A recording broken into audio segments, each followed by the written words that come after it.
फरीदाबाद पहुंचे cabinet minister Rao Narbir Singh ने कहा कि विपक्ष हमेशा जनता को गुमराह करने का काम करती है। फरीदाबाद पहुंचे हरियाणा के कैबिनेट मंत्री राव नरबीर सिंह ने दिल्ली एनसीआर में बढ़ते प्रदूषण को लेकर बड़ा बयान दिया। उन्होंने कहा कि पॉल्यूशन पर नियंत्रण पाने के लिए सिंगल यूज प्लास्टिक के इस्तेमाल को पूरी तरह से रोकना बेहद जरूरी है। इस अभियान में जनता की भागीदारी अहम है। अगर लोग जागरूक होकर सहयोग करें तभी दिल्ली एनसीआर में प्रदूषण के स्तर को कम किया जा सकेगा।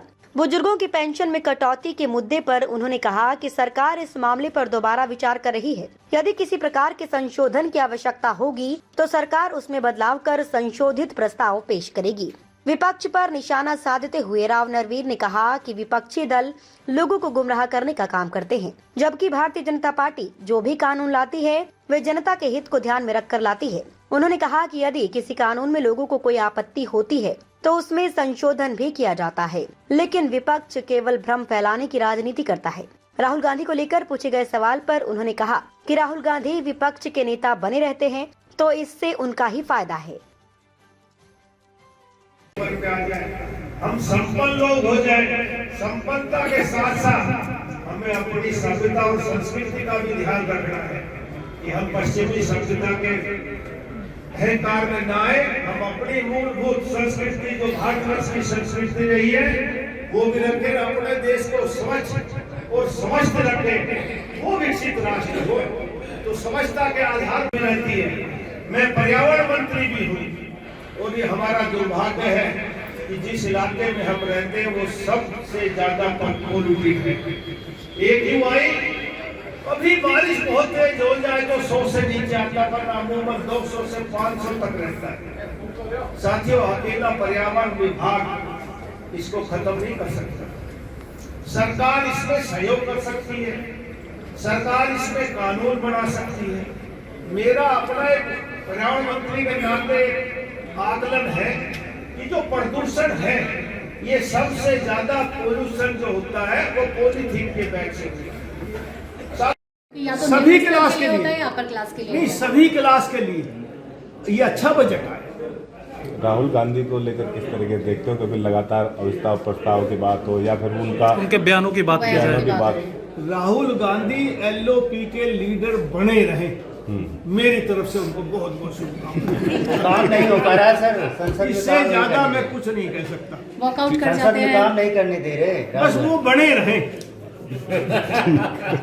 विधानसभा में टेक चंद शर्मा जी अपने आप को ये ना समझे मैं विधायक नहीं हूँ, ये नरवीर सिंह कह रहे थे। ठीक। फरीदाबाद पहुंचे हो जी, क्या खास कार्यक्रम? नहीं, भारतीय जनता पार्टी ने संगठन की दृष्टि से जहाँ जहाँ हमारे विधायक नहीं जीते थे वहाँ वहाँ एक एक मंत्री और एक ही है, तो उसी दृष्टि से मुझे पृथला विधानसभा दी गई थी, इसलिए मैं यहाँ लोगों की समस्या सुनने के लिए आया हूँ। जैसी जैसी समस्याएं आएंगी प्रशासनिक तौर पर उनकी संतुष्टि की जाएगी और उनका निवारण किया जाएगा। एक पॉल्यूशन का मुद्दा बहुत उठा रहे हो आप लगातार। मैं पर्यावरण मंत्री हूँ और ये मेरा धर्म भी बनता है, कर्म भी बनता है कि मैं पर्यावरण के ऊपर लोगों को जागरूक करूँ। सरकार की तौर पर जो हम पॉलिसी कर सकते हैं, जो कह सकते हैं, वो डिपार्टमेंट में कहा गया है, लेकिन मेरा अपना आकलन है कि जब तक आम आदमी की भागीदारी नहीं होगी तब तक हमारा एनसीआर का प्रदूषण ठीक नहीं हो सकता। इस प्रदूषण को ठीक करने के लिए मैंने कहा कि सिंगल यूज प्लास्टिक पॉलीथीन के बैग बंद करो। हरियाणा में ये 2013 से बनने बिकने बैन है। मैं उस सरकार में भी मंत्री रहा हूं जिसमें हमने पहली कलम से शराबबंदी की थी, लेकिन लोगों का समर्थन ना मिलने की वजह से 1.5 साल में हमने वो कानून वापस करना पड़ा, क्योंकि होम डिलीवरी चालू हो गई थी।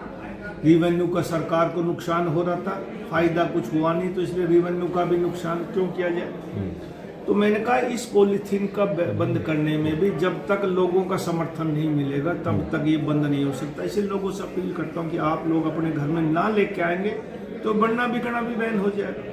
बुजुर्ग पेंशन कटौती को लेकर के बड़ा बवाल हो रहा है मंत्री जी। नहीं, पेंशन कटौती ऐसा नहीं। देखो, कल भी हमारी मुख्यमंत्री जी से बात हुई है, दोबारा से हम कर रहे हैं, लेकिन कुछ लोग नाजायज तौर पर विपक्ष के लोग हल्ला मचाते हैं। एक्चुअल में जो पॉलिसी आई थी, यदि उसका सही अध्ययन करो और आप देखो तो बिल्कुल जो कटी है वो जायज तौर पर कटी है, नाजायज कुछ भी नहीं है। फिर भी किसी आदमी को लगता है कि तेरी जायज पेंशन कट गई तो सरकार उसके बढ़ाने के लिए तैयार है। कुछ फैसले किसान आंदोलन की किसान वाला नहीं, फैसला वो पुरानी बहुत बात होगी, उस समय अच्छा लगा था, लेकिन ये उम्मीद नहीं थी कि लोग उस अच्छे काम को भी अच्छा नहीं मानेंगे। तो जनता ने एजिटेशन किया, लोगों को, सरकार को भी लगा जब जनता ही अच्छा नहीं चाहती तो उसको वापस ले लो, फिर वापस ले लिया। कई बार सरकार अच्छा सोच के करती है, लोगों को गुमराह करके उसके बारे में ऐसी नेगेटिविटी फैलाते हैं कि आम आदमी उसमें बहक जाता है। मेरा आज भी आकलन है कि जो किसान बैठे थे वो सारे किसान नहीं थे, राजनीतिक विरोधी दलों द्वारा बैठाए गए थे। और लोगों ने कहा तो चलो मान लिया सरकार ने, अब भी कोई ऐसी यदि कोई त्रुटि रहती है कानून में तो अमेंडमेंट होते रहते हैं, सरकार उसके बारे में विचार करेगी, उसका बदलाव करेगी। मंत्री जी, दीपेंद्र सिंह हुड्डा ने आरोप लगाया है कि जो पेंशन कटौती है उसको लेकर 20 फरवरी को आंदोलन करेंगे वो। साहब, विपक्ष का काम है, उनको 5 साल आंदोलन करने दो। और ऐसा ही चलता रहा ना कि वो कभी विधानसभा में अविश्वास प्रस्ताव लाते हैं, कभी और बात का मुद्दा उठाते हैं, जनता इनको परमानेंट आंदोलन करने पे ही तैयार रखे। मंत्री जी, पृथला विधानसभा में कांग्रेस के विधायक हैं, कोई काम कराने जाता है तो कहते हैं हमारी तो सरकार ही नहीं है, हम कुछ नहीं कर सकते, तो कैसे होगा काम जनता का? नहीं, जनता का देखो, भारतीय जनता पार्टी की सरकार है प्रदेश में, ये भारतीय जनता पार्टी का दायित्व है कि सभी विधानसभा में काम करे। और भारतीय जनता पार्टी का तो नारा भी है कि सबका साथ सबका विकास। इसलिए पृथला विधानसभा क्षेत्र में कोई ऐसी बात नहीं होगी जो लोग यूं कहे कि हमारी सरकार नहीं। इसीलिए मंत्रियों और मिनिस्टरों की ड्यूटी लगाई एमएलओ की कि जहां विधानसभा में चुनाव भारतीय जनता पार्टी नहीं जीती, ये लोग जाकर वहां के विकास की चर्चा करें, उसको ऐसा नेगेटिव फील ना आए लोगों को कि हमारी सरकार नहीं है। तो पृथला विधानसभा क्षेत्र में मेरी जुम्मेदारी लगी। मैं आपके माध्यम से विश्वास दिलाता हूं कि किसी क्षेत्र में कोई काम में कसर नहीं रहेगी। हरियाणा वासियों को देखो, मैंने अभी कहा कि जब मैं पहली बार एमएलए बना 1987 में 637 करोड़ के आसपास बजट आया था। अब मुझे उम्मीद है कि 2.25 लाख करोड़ का बजट आएगा, उसमें हरियाणा के हर क्षेत्र में काम होगा। अब के जो बजट पेश कर रहे हैं वो सरकार का बजट नहीं है, वो आम जनता का बजट है। हमारा HSIDC डिपार्टमेंट नोडल डिपार्टमेंट रहा इस बजट तैयार करने में, तो मुझे मुख्यमंत्री के साथ बहुत सी जगह जाने का अवसर मिला। हमने हर वर्ग के लोगों की सलाह ली है, सभी तबके के लोगों की सलाह ली है, सभी डिपार्टमेंट की सलाह ली है और तब बजट तैयार कर रहे हैं। तो मेरा आपसे भी प्रार्थना है कि उस बजट को आप लाइव देखना, आपको लगेगा कि हर वर्ग के लोगों का इसमें कल्याण हो।